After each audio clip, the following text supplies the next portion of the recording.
Thank you, kuya.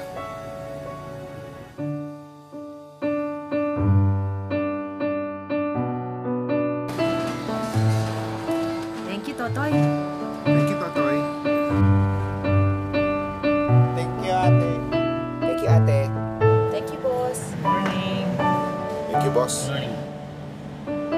Si Totoy, pag naano namin yan, siyempre, pag nag-grocery kami, usually doon kami talaga pumipila sa kanya kasi napakamasiyahin ng tao.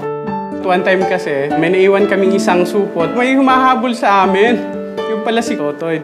Si ate kasi, kakaiba yung pagbati niya sa'yo. Alam natin, napaka-traffic. Pero pagpasok mo pa lang sa parking lot, sobrang nakangiti.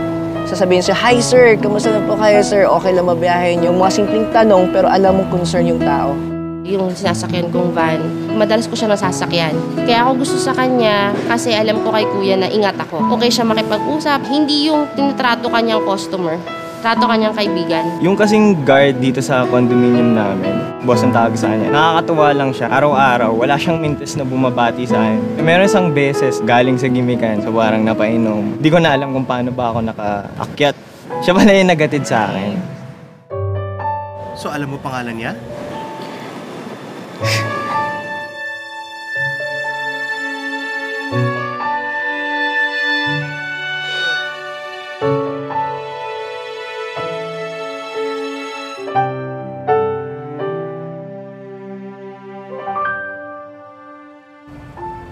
Salamat, ate.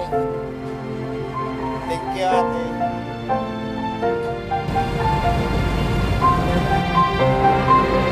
Thank you, Jollibee! Paano mo po nalaman yung pangalan ko?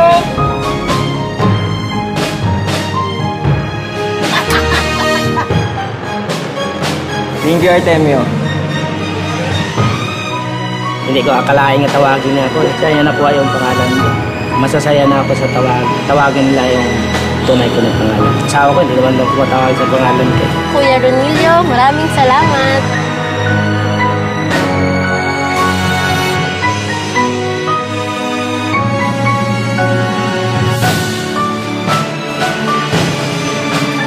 Salamat, Ivan Craig.